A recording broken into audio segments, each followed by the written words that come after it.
তাদের বিরুদ্ধে আইনি পদক্ষেপ নিতে হবে, তাদের ছাত্রতা বাতিল করতে হবে। আপনারা দেশে একটা শান্তি শৃঙ্খলা চাচ্ছেন, আপনারা ডাক্তারদের নিরাপত্তা দিচ্ছেন না, ডাক্তাররা আক্রমণের শিকার হচ্ছে, ডাক্তাররা হামলার শিকার হচ্ছে।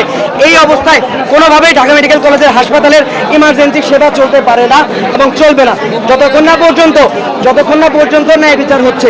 এবং আমরা মনে করি এই শিক্ষার্থীদের, এই সন্ত্রাসীদের ছাত্রত্ব বাতিল করা হবে, উপযুক্ত শাস্তি তার সাথে তাদেরকে গ্রেপ্তার করতে হবে।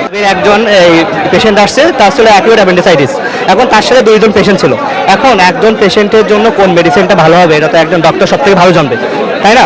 এখন ডাক্তার সে অনুযায়ী পেশেন্ট এই মেডিসিন প্রেসক্রাইব করছে। এখন আমাদের এই হাসপাতালে তখন মেডিসিনটা ছিল না, সাপ্লাই ছিল না, যার কারণে ওনাকে বাইরে থেকে নিতে বলা হয়েছে। এখন আমাদের ডিএমসির বাইরে প্রায় 150 ফার্মেসি আছে, উনি হয়তো কয়েকটা ফার্মেসি দেখেই উনি চলা হয়েছে যে এই ওষুধ কেন লিখছেন, এই ওষুধটা কোথাও পাওয়া যাচ্ছে না, ওষুধ চেঞ্জ করে দেন। এখন আপনি বলেন যে এখন ডাক্তার তো জানে যখন ওষুধটা ভালো হবে, তাই তো? এখন হওয়ার পরে সব কিছু ঠিকঠাক ছিল, কিছুক্ষণ পরে ওনারা 15 জন স্টুডেন্টে চলে আসছে। এখন আপনি বলেন যে 15 জন স্টুডেন্ট ওখানে নিয়ে আসার ভ্যালিড রিজন কি ছিল? অবশ্যই তারা আগ্রাসী হওয়ার জন্য স্টুডেন্টগুলো নিয়ে আসছে, ঠিক আছে?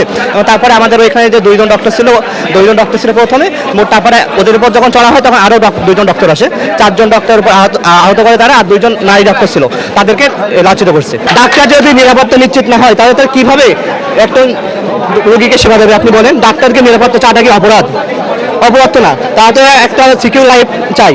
এখন এই নিরাপত্তা দিতে ব্যর্থ হয় তাহলে এটা ডাক্তারদের কোনো দায় নাই, অবশ্যই দায় হলো প্রশাসনের এবং যারা এই সন্ত্রাসী আক্রমণ করছে তাদের। এখন ডিএমস এই যে গেট বন্ধ আছে, এটা ডাক্তারদের কোনো দায় নাই ভাই, যারা আক্রমণ করছে ভাবে ওই সন্ত্রাসীদের দায়িত্ব। মূল দাবিটা কি? এখন ডক্টরদের নিরাপত্তা নিশ্চিত করতে হবে এবং আক্রমণের সাথে যারা জড়িত তাদের বিরুদ্ধে আইনি পদক্ষেপ নিতে হবে, তাদের ছাত্রতা বাতিল করতে হবে।